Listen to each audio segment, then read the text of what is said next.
ਦਰਸ਼ਕੋ break ਤੋਂ ਬਾਅਦ ਤੁਹਾਡਾ ਸਭ ਦਾ ਨਿੱਘਾ ਸਵਾਗਤ ਹੈ। ਅੱਜ ਦੇ ਅਹਿਮ ਇਸ਼ੂਜ਼ ਤੋਂ ਬਾਅਦ ਹੁਣ ਆਪਾਂ ਗੱਲਬਾਤ ਕਰਾਂਗੇ ਗੁਰਬਾਣੀ ਵਿਚਾਰ ਗੁਰਮਤ ਵਿਚਾਰਾਂ ਦੀ। ਆਪਾਂ ਡਾਕਟਰ ਸਾਹਿਬ ਕੋਲ ਪੁੱਛਦੇ ਹਾਂ ਕਿ ਡਾਕਟਰ ਸਾਹਿਬ ਕੀ ਕਹਿਣਾ ਚਾਹੋਗੇ।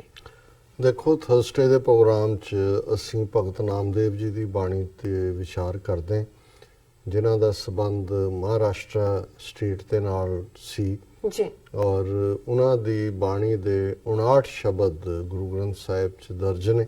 ਅੱਜ ਅਸੀਂ 53ਵਾਂ ਸ਼ਬਦ ਜਿਹੜਾ ਉਹ ਵਿਚਾਰ ਅਧੀਨ ਲਿਆਂਦਾ ਹੈ ਜੀ, ਔਰ ਬੜਾ ਖੂਬਸੂਰਤ ਸ਼ਬਦ ਹੈ। ਇਸ ਦੇ ਵਿੱਚ ਭਗਤ ਜੀ ਨੇ ਅੱਡ-ਅੱਡ ਐਗਜ਼ਾਮਪਲਸ ਦੇ ਕੇ, ਉਦਾਹਰਨਾਂ ਦੇ ਕੇ ਦੱਸਿਆ ਕਿ ਕਿਵੇਂ ਕਿਹੜੇ ਜੀਵ ਜਿਹੜੇ ਨੇ ਉਹ ਮੱਛੀ ਹੋਏ, ਕਿਵੇਂ ਲਾਲਚ ਦੇ ਵਿੱਚ ਫਸ ਜਾਂਦੀ ਹੈ, ਕਿਵੇਂ ਮਨੁੱਖ ਸ਼ਹਿਦ ਦੀ ਮੱਖੀ ਹੈ, ਉਹ ਅਲਟੀਮੇਟਲੀ ਉਹਦੀ ਮਿਹਨਤ ਕੋਈ ਹੋਰ ਲੈ ਜਾਂਦਾ ਹੈ। ਇਸੇ ਤਰ੍ਹਾਂ ਗਾਂ ਜਾਂ ਮੱਝ ਜਿਹੜੀ ਕਿ ਆਪਣੇ ਬੱਚੇ ਜਾਂ ਆਪਣੇ ਕੱਟੀ ਲਈ ਦੁੱਧ ਦਿੰਦੀ, ਲੇਕਿਨ ਉਸ ਨੂੰ ਗਵਾਲਾ ਗਲੇਫ ਕੇ ਉਹਦਾ ਦੁੱਧ ਚੋ ਲੈਂਦਾ ਜੀ। ਮਨੁੱਖ ਲਾਲਚ ਦੇ ਵਿੱਚ ਬਹੁਤ ਭੱਜ ਕੇ ਧਨ ਬਣਾ ਕੇ ਉਹਨੂੰ ਦੱਬ ਦਿੰਦਾ ਹੈ ਜ਼ਮੀਨ 'ਚ ਕਿ ਮੈਂ ਲੋੜ ਵੇਲੇ ਵਰਤਾਂਗਾ, ਪਰ ਜਦੋਂ ਮੌਤ ਆ ਕੇ ਘੇਰ ਲੈਂਦੀ ਹੈ ਤਾਂ ਉੱਥੇ ਹੀ ਦੱਬਿਆ ਰਹਿ ਜਾਂਦਾ। ਸੋ ਇਹ ਸਾਰਾ ਹੀ ਸ਼ਬਦ ਇਸ ਦੁਆਲੇ ਹੈ ਕਿ ਅਸੀਂ ਜਿਸ ਦੁਨੀਆ ਦੇ ਵਿੱਚ ਹਾਂ, ਅਸੀਂ ਪਰਛਾਵਿਆਂ ਨੂੰ ਚੇਜ਼ ਕਰ ਰਹੇ ਹਾਂ, ਪਰਛਾਵਿਆਂ ਦੇ ਮਗਰ ਦੌੜ ਰਹੇ। ਤੇ ਪਰਛਾਵੇਂ ਬਾਰੇ ਹੈ ਵੀ ਜਿਵੇਂ ਤੁਸੀਂ ਦੌੜਦੇ ਹੋ ਪਰਛਾਵੇਂ ਦੇ ਮਗਰ, ਪਰਛਾਵਾਂ ਤਾਂ ਅੱਗੇ ਇਨ ਦਾ ਐਂਡ ਦੌੜਦੇ ਤੁਸੀਂ ਬੇਹੋਸ਼ ਹੋ ਕੇ ਡਿੱਗ ਪਾਓਗੇ, ਕਲੈਪਸ ਹੋ ਜਾਏਗਾ। ਉਸ ਪਰਛਾਵੇਂ ਨੂੰ ਤੁਸੀਂ ਫੜ ਨਹੀਂ ਸਕੋਗੇ। ਤੁਸੀਂ ਫੜਨਾ ਚਾਹੋ ਪਰਛਾਵੇਂ ਨੂੰ, ਹਾਂ, ਜੇ ਤੁਸੀਂ ਆਪਣੀ ਮਸਤ ਤੌਰ ਤੁਰੇ ਜਾਂਦੇ ਹੋ ਤੇ ਪਰਛਾਵਾਂ ਤੁਹਾਡੇ ਪਿੱਛੇ ਹੈ। ਸੋ ਚੇਰੀ ਕੀ ਸੇਵਾ ਕਰੇ ਠਾਕੁਰ ਨਹੀਂ ਦਿਸੈ। ਬਹੁਤ ਵਾਰ ਅਸੀਂ ਚੇਰੀ ਨੌਕਰਾਣੀ ਹੈ, ਜਿਹੜੀ ਮਾਇਆ ਹੈ, ਰੱਬ ਦੀ ਬਣਾਈ ਕੁਦਰਤ ਹੈ, ਅਸੀਂ ਉਸ ਦੇ ਸਵਾਦਾਂ ਦੇ ਵਿੱਚ ਫਸੇ ਹਾਂ। ਉਹ ਬੇਸ਼ੱਕ ਲਸਟ ਹੈ, ਬੇਸ਼ੱਕ ਐਆਸ਼ੀ ਹੈ, ਵੱਡੇ ਘਰਾਂ ਦੀ ਕਾਮਨਾ। ਬਹੁਤ ਵਾਰ ਮੈਂ ਜਦੋਂ ਟਰੈਵਲ ਵੀ ਕਰਦਾ, ਚੰਗੇ ਭਲੇ ਬਹਿਣਗੇ, ਉਹ ਆਪਣੀ ਗੱਡੀ ਦਾ ਮਾਡਲ ਡਿਸਕਸ ਕਰਨ ਲੱਗ ਜਾਣਗੇ, ਫਿਰ ਕਿਸੇ ਹੋਰ ਦਾ ਹੋਏਗਾ। ਮੈਨੂੰ 30 ਸਾਲ 'ਚ ਮੈਨੂੰ ਨਹੀਂ ਪਤਾ ਲੱਗਦਾ ਕੌਣ ਕੀ ਹੈ, ਕਿੱਥੇ ਗੱਡੀ ਹੈ, ਕੀ ਹੈ। ਮੈਨੂੰ ਹੁੰਦਾ ਵੀ ਚਲੋ ਟਿਕਾਣੇ ਪਹੁੰਚ ਜਾਣੇ ਹੈ। ਸੋ ਮੈਨੂੰ ਵੀ ਕਈ ਵਾਰੀ ਫਿਰ ਤਾਰੀਫ ਕਰਨੀ ਪੈਂਦੀ ਹੈ, ਜੀ ਬਹੁਤ ਵਧੀਆ। ਮੈਂ ਕਿਤੇ ਲਾ ਹੀ ਨਾ ਦੇਣ ਥੱਲੇ ਕਿ ਜੀ ਅਸੀਂ ਤਾਂ ਇੰਨਾ ਔਖਾ ਹੋ ਗਿਆ, ਫਲਾਣੀ ਗੱਡੀ ਤੇ ਫਲਾਣੀ ਢੰਕਾ। ਪਰ ਇਹ ਨਹੀਂ, ਚਲੋ ਚੰਗੀ ਗੱਡੀ ਹੋਣਾ, ਚੰਗਾ ਘਰ ਹੋਣਾ, ਪਰ ਮੈਂ ਦੇਖਦਾ ਵੀ ਕਿਵੇਂ ਫਿਰ ਓਬਸੈਸ਼ਨ ਹੋ ਜਾਂਦੀ ਹੈ, ਔਰ ਉਹ ਤੁਹਾਨੂੰ ਇੱਕ ਫੋਕਾ ਪ੍ਰਾਈਡ ਉਹਦੇ 'ਚੋਂ ਤੁਸੀਂ ਸ਼ੁਰੂ ਕਰ ਦਿੰਦੇ ਹੋ, ਔਰ ਅਲਟੀਮੇਟਲੀ ਉਹੀ ਤੁਹਾਡੀ ਜ਼ਿੰਦਗੀ ਦਾ ਮਰਕਜ਼ ਬਣ ਜਾਂਦਾ।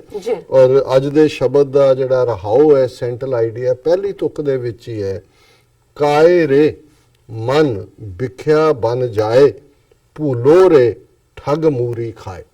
ਠੱਗ ਮੂਰੀ ਹੁੰਦੀ ਹੈ ਠੱਗਣ ਵਾਲੀ ਬੂਟੀ, ਮਾਇਆ। ਵੈਸੇ ਠੱਗ ਮੂਰੀ ਧਤੂਰੇ ਨੂੰ ਵੀ ਕਹਿੰਦੇ ਨੇ।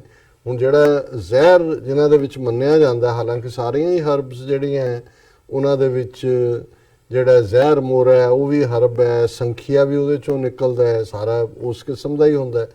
ਤੇ ਠੱਗ ਮੂਰੀ ਹੈ ਕਿ ਵੀ ਤੁਸੀਂ ਹੁਣ ਧਤੂਰਾ ਖਾ ਕੇ ਵੀ, ਭੰਗ ਧਤੂਰਾ ਇਹ ਤੁਹਾਨੂੰ ਇੱਕ ਹੋਰ ਦੁਨੀਆ 'ਚ ਲੈ ਜਾਂਦੇ ਨੇ, ਜ਼ਹਿਰ ਹੈ। ਹੁਣ ਧਤੂਰਾ ਇੱਕ ਆਪਣੀ ਕਿਸਮ ਦਾ ਪੋਇਜ਼ਨ ਹੈ, ਨਸ਼ਾ ਵੀ ਹੈ, ਪਰ ਤੁਸੀਂ ਵਿਖਿਆ ਬਨ ਉਸ ਜੰਗਲ ਦੇ ਵਿੱਚ, ਬਿਖ ਕਹਿੰਦੇ ਨੇ ਜ਼ਹਿਰ ਨੂੰ, ਕਿ ਵੀ ਅਸੀਂ ਇਸ ਮਾਇਆ ਵਾਲੇ ਸੰਸਾਰ ਦੇ ਵਿੱਚ ਹੈ, ਇਸ ਜ਼ਹਿਰ ਭਰੇ ਜੰਗਲ ਦੇ ਵਿੱਚ ਹੈ, ਤੇ ਜਿੱਥੇ ਅਸੀਂ ਠੱਗ ਮੂਰੀ ਖਾਏ, ਸਾਨੂੰ ਉਹ ਜਿਹੜੀ ਠੱਗਣ ਵਾਲੀ ਬੂਟੀ ਹੈ ਬੀਬੀ ਮਾਇਆ, ਉਹਨੇ ਜਿਹੜਾ ਉਹ ਠੱਗਿਆ ਹੋਇਆ। ਠੱਗਦੀ ਤਾਂ ਮਿੱਠੀ ਤਾਂ ਲੱਗਦੀ ਹੈ ਨਾ, ਠੱਗਿਆ ਤਾਂ ਹੀ ਜਾਂਦਾ। ਹੁਣ ਹੋਰ ਡਾਕੂ ਤਾਂ ਦਬਕਾ ਮਾਰ ਕੇ, ਚਪੇੜ ਮਾਰ ਕੇ, ਕੁਝ ਹੋਰ ਮਾਰ ਕੇ ਖੋਹਦਾ, ਤੇ ਜਿਹੜੇ ਠੱਗ ਹੁੰਦੇ ਨੇ ਉਹ ਮਿੱਠੀਆਂ ਗੱਲਾਂ ਕਰਦੇ ਆ, ਮਿੱਠੇ ਫੇਰ ਹੀ ਠੱਗੇ ਜਾਂਦੇ। ਸੋ ਇਹ ਮਿੱਠੀ ਮਾਇਆ, ਔਰ ਉਹਦੇ 'ਚ ਜਿਵੇਂ ਮੈਂ ਤੁਹਾਨੂੰ ਸ਼ਾਇਦ ਅੱਗੇ ਵੀ ਦੱਸਿਆ ਸੀ, ਟਾਂਡੇ ਇੱਕ ਮਾਤਾ ਜਿਨ੍ਹਾਂ ਦੇ 2-3 ਪੁੱਤਰ, ਇੱਕ ਡਾਕਟਰ, ਇੱਕ ਵੱਡਾ, ਉਹ ਕਿਸੇ ਦੇ ਘਰ ਆਈ ਤਾਂ ਉਹਨਾਂ ਦੇ ਘਰ ਬੱਚੇ ਦਾ ਜਨਮ ਹੋਇਆ ਸੀ, ਵਧਾਈਆਂ ਦੇਣ ਆਏ। ਕਿਸੇ ਨੇ ਕਿਹਾ, ਮਾਈ ਵੀ ਬੈਠੀ ਸੀ ਆਏ, ਕਿਸੇ ਨੇ ਕਿਹਾ ਜੀ ਇਹ ਮਿੱਠੇ ਮੇਵੇ, ਬੱਚੇ ਮਿੱਠੇ ਮੇਵੇ। ਮਾਈ ਤਾਂ 2 ਵਾਰੀ ਤਾਂ ਸੁਣਿਆ, ਤੀਜੀ ਵਾਰੀ ਕਹਿੰਦੇ ਨਾ ਪੁੱਤਰ ਇਹ ਮਿੱਠੇ ਮੇਵੇ ਨਹੀਂ, ਮਿੱਠੇ ਕੀੜੇ। ਉਹ ਆਪਣਾ ਸੁਣਾਉਣ ਲੱਗ। ਸੋ ਲੈ ਦੇ ਕੇ ਅਹਿਸਾਸ ਕਦੇ ਨਾ ਕਦੇ ਹੁੰਦਾ ਜ਼ਿੰਦਗੀ 'ਚ, ਜਿੱਥੋਂ ਤੁਹਾਡੀਆਂ ਐਕਸਪੈਕਟੇਸ਼ਨਸ ਹੁੰਦੀਆਂ, ਨਿਰਾਸ਼ਤਾ ਵੀ ਹੁੰਦੀ ਹੈ। ਸੋ ਕਾਏ ਰੇ ਮਨ ਵਿਖਿਆ ਬਨ ਜਾਏ, ਭੂਲੋ ਰੇ ਠੱਗ ਮੂਰੀ ਖਾਏ। ਰਹਾਓ ਜੈਸੇ मीन पानी में रहे, काल जाल की सुध नहीं लहे, जेबा स्वादी लीलत लो, ਐਸੇ ਕਨਕ ਕਾਮਨੀ ਬਾਂਧਿਓ ਮੋਹ। ਹੁਣ ਮੱਛੀ ਨੂੰ ਫਸਾਉਣ ਦੇ ਲਈ ਜਿਹੜਾ ਜਾਲ ਸੁੱਟਿਆ ਜਾਂਦਾ ਹੈ, ਜਿਹੜਾ ਕੁੰਡੀ ਜਿਹਨੂੰ ਅਸੀਂ ਕਹਿੰਦੇ ਬੇਟ ਕਹਿੰਦੇ ਨੇ, ਉਹਦੇ ਨਾਲ ਆਟਾ ਜਾਂ ਕੁਝ ਹੋਰ ਲਾਇਆ ਜਾਂਦਾ, ਇੱਥੇ ਤਾਂ ਕੋਈ ਹੋਰ ਲਾਉਂਦੇ ਹੋਣਗੇ, ਮਾਸ ਦਾ ਟੁਕੜਾ। ਹੁਣ ਉਹ ਲੋਹਾ ਹੁੰਦਾ, ਪਰ ਮੱਛੀ ਜਿਹੜੀ ਹੈ ਉਹਨੂੰ ਆ ਕੇ ਜਦੋਂ ਪੈਂਦੀ ਹੈ ਉਸ ਲਾਲਚ ਦੇ, ਉਹਨੂੰ ਮੂੰਹ ਮਾਰਨ ਦੀ ਆਦਤ ਹੈ ਕਿ ਵੀ ਆਇਆ, ਉਹਦੇ ਚੋਂ ਫਸ ਜਾਂਦੀ, ਉਹ ਫਿਰ ਨਾਲ ਹੀ ਉਹਨੂੰ ਬਾਹਰ ਕੱਢਣਾ, ਘੜੀਸ ਲੈਂਦੇ ਨੇ। ਸੋ ਜਿਸ ਤਰ੍ਹਾਂ ਮੱਛੀ ਪਾਣੀ ਦੇ ਵਿੱਚ ਰਹਿੰਦੀ ਹੈ ਔਰ ਉਹ ਮਸਤ ਹੋ ਰਹੀ ਹੁੰਦੀ ਹੈ, ਉਹਨੂੰ ਇਹ ਫਿਕਰ ਹੀ ਨਹੀਂ ਹੁੰਦਾ ਕਿ ਕਦੇ ਉਹਦੀ ਵੀ ਮੌਤ ਆਏਗੀ, ਪਰ ਉਹਦੀ ਮੌਤ ਆਂਦੀ ਹੈ, ਉਹਦਾ ਆਪਣਾ ਗਰੀਡ ਹੀ ਉਹਦੀ ਮੌਤ ਦਾ ਕਾਲ ਜਾਲ ਕੀ ਸੁਧ ਨਹੀਂ ਰਹੇ। ਪਹਿਲਾਂ ਤਾਂ ਉਹਨੂੰ ਮੌਤ ਦਾ ਫਿਕਰ ਹੀ ਨਹੀਂ ਹੁੰਦਾ ਕਿ ਕਾਲ ਦਾ ਜਾਲ ਮੇਰੇ ਤੇ ਕਿਵੇਂ ਵਿਛਿਆ ਹੈ। ਜੇਬਾ ਸਵਾਦੀ ਲੀਲਤ ਲੋ ਹੈ ਲੋਹੇ ਦੀ ਕੁੰਡੀ, ਲੀਲਤ ਹੈ ਨਿਗਲਣਾ, ਕਿ ਜੀਵ ਦੇ ਸਵਾਦ ਕਰਕੇ ਜਿਹੜੀ ਲੋਹੇ ਦੀ ਕੁੰਡੀ ਹੈ ਉਹਨੂੰ ਉਹ ਨਿਗਲ ਲੈਂਦੀ ਹੈ। ਔਰ ਇਹੀ ਉਹਨਾਂ ਨੇ ਭਗਤ ਜੀ ਨੇ ਫਰਮਾਇਆ, ਐਸੇ ਕਨਕ ਕਾਮਨੀ ਬਾਂਧਿਓ ਮੋਹ। ਦੁਨੀਆ ਦੇ ਵਿੱਚ ਧਨ ਦਾ ਲਾਲਚ ਹੋਏ, ਸੋਹਣੀਆਂ ਔਰਤਾਂ ਦਾ ਜਿਹੜਾ ਪਾਰਟ ਹੋਏ, ਕਾਮਨੀ, ਇਹੀ ਹੈ ਜਿਹੜਾ ਤੁਹਾਨੂੰ ਦੁਨੀਆ ਦੇ ਵਿੱਚ ਘੜੀਸ ਕੇ ਉਸ ਜਾਲ ਦੇ ਵਿੱਚ ਫਸਾ ਦਿੰਦਾ। ਜੋ ਮਦ ਮਾਖੀ ਸੰਚੈ ਅਪਾਰ, ਮਦ ਲੀਨੋ ਮੁਖ ਦੀਨੀ ਛਾਰ। ਕਿ ਜਿਵੇਂ ਸ਼ਹਿਦ ਦੀਆਂ ਮੱਖੀਆਂ ਜਿਹੜੀਆਂ ਨੇ ਉਹ ਬੜੀ ਮਿਹਨਤ ਕਰਕੇ ਉਸ ਮਾਖਿਓ ਨੂੰ ਇਕੱਠਾ ਕਰਦੀਆਂ ਨੇ, ਪਰ ਹੁੰਦਾ ਕੀ ਹੈ, ਮਦ ਲੀਨੋ ਮੁਖ ਦੀਨੀ ਛਾਰ। ਬੰਦਾ ਪਹੁੰਚ ਜਾਂਦਾ ਉਹਦੇ ਛੱਤੇ 'ਚੋਂ ਉਹਦਾ ਮਖੀਰ ਕੱਢ ਲੈਂਦਾ ਤੇ ਉਹਨਾਂ ਵਿਚਾਰੀਆਂ ਦੇ ਪੱਲੇ ਸਵਾਹ ਰਹਿ ਜਾਂਦੀ ਹੈ। ਬਣਾਇਆ ਉਹਨਾਂ ਨੇ ਹੁੰਦਾ, ਲੈ ਜਾਂਦੇ ਨੇ। ਇਸੇ ਤਰ੍ਹਾਂ ਤੁਸੀਂ ਸਾਰੀ ਉਮਰ ਬਣਾਉਂਦੇ ਰਹੋ, ਅਲਟੀਮੇਟਲੀ ਮੌਤ ਦੀ ਦੇਵੀ ਨੇ ਆ ਕੇ ਲੈ ਜਾਣਾ ਤੁਹਾਨੂੰ, ਇੱਥੇ ਧਰਿਆ ਧਰਾਇਆ ਰਹਿ ਜਾਣਾ। ਫਿਰ ਨਿਆਣਿਆਂ ਨੇ ਕਹਿਣਾ ਲੋ ਲੋ ਲੋ ਜੀ, ਕਿਆ ਸਾਡੇ ਲਈ ਛੱਡ ਗਿਆ। ਹੁਣ ਗਊ ਬਾਛ ਕੋ ਸੰਚੈ ਖੀਰ, ਗਲਾ ਬਾਂਧ ਦੋਏ ਲਏ ਅਹੀਰ। ਖੀਰ ਕਹਿੰਦੇ ਨੇ ਦੁੱਧ ਨੂੰ, ਕਿ ਹੁਣ ਜਿਹੜੀ ਗਾਂ ਹੈ ਉਹ ਤਾਂ ਆਪਣੇ ਬਛੜੇ ਦੇ ਲਈ ਦੁੱਧ ਦਿੰਦੀ ਹੈ, ਪਰ ਉਸ ਨੂੰ ਗਲੇਫਾ ਪਾ ਕੇ ਅਹੀਰ, ਗੁੱਜਰ ਨੂੰ ਕਹਿੰਦੇ ਨੇ, ਕਿਉਂਕਿ ਉਸ ਜ਼ਮਾਨੇ 'ਚ ਵੀ ਅੱਜ ਵੀ ਗੁੱਜਰ ਜਿਹੜਾ ਹੈ ਉਹ ਦੋਧੀ ਦੇ ਤੌਰ ਤੇ ਨੇ, ਉਹਨਾਂ ਦਾ ਇੱਕ ਪੂਰਾ ਟਰਾਈਬ ਹੈ, ਕਿ ਉਹ ਅਲਟੀਮੇਟਲੀ ਜਿਹੜਾ ਉਹ ਬਛੜੇ ਦੇ ਹਿੱਸੇ ਦਾ ਦੁੱਧ ਵੀ ਉਹੀ ਲੈ ਜਾਂਦਾ, ਗਵਾਲਾ, ਉਹਨੂੰ ਗਲੇਫਾ ਪਾ ਕੇ। ਮਾਇਆ ਕਾਰਨ ਸ਼ਰਮ ਅਤ ਕਰੈ, ਸੋ ਮਾਇਆ ਲੈ ਗਾਡੈ ਧਰੈ। ਕਿ ਬੰਦਾ ਬਹੁਤ ਮਿਹਨਤ ਕਰਦਾ ਮਾਇਆ ਇਕੱਠੀ ਕਰਨ ਲਈ, ਫਿਰ ਉਹਨੂੰ ਜਿਹੜਾ ਉਸ ਜ਼ਮਾਨੇ 'ਚ ਕਰੰਸੀ ਦੇ ਨੋਟ ਤਾਂ ਨਹੀਂ ਸੀ ਹੁੰਦੇ, ਬੈਂਕ ਨਹੀਂ ਸੀਗੇ, ਉਹ ਚਾਂਦੀ ਦੇ ਰੁਪਈਏ ਸੀ। ਉਹ ਫਿਰ ਜ਼ਮੀਨ ਦਾ ਐਨ ਇੱਕ ਟੋਆ ਸਾਰਿਆਂ ਤੋਂ ਚੋਰੀ ਅੱਧੀ ਰਾਤ ਨੂੰ ਤਾਂ ਕਿ ਲੋੜ ਵੇਲੇ ਕੱਢ ਲੈਣਗੇ, ਹੋਰ ਨੂੰ ਨਾ ਪਤਾ ਲੱਗੇ। ਸੋ ਮਾਇਆ ਨੇ ਗਾਡੈ ਧਰੈ, ਧਰਤੀ ਦੇ ਉੱਤੇ ਉਸ ਨੂੰ ਗੱਡ ਦਿੰਦਾ।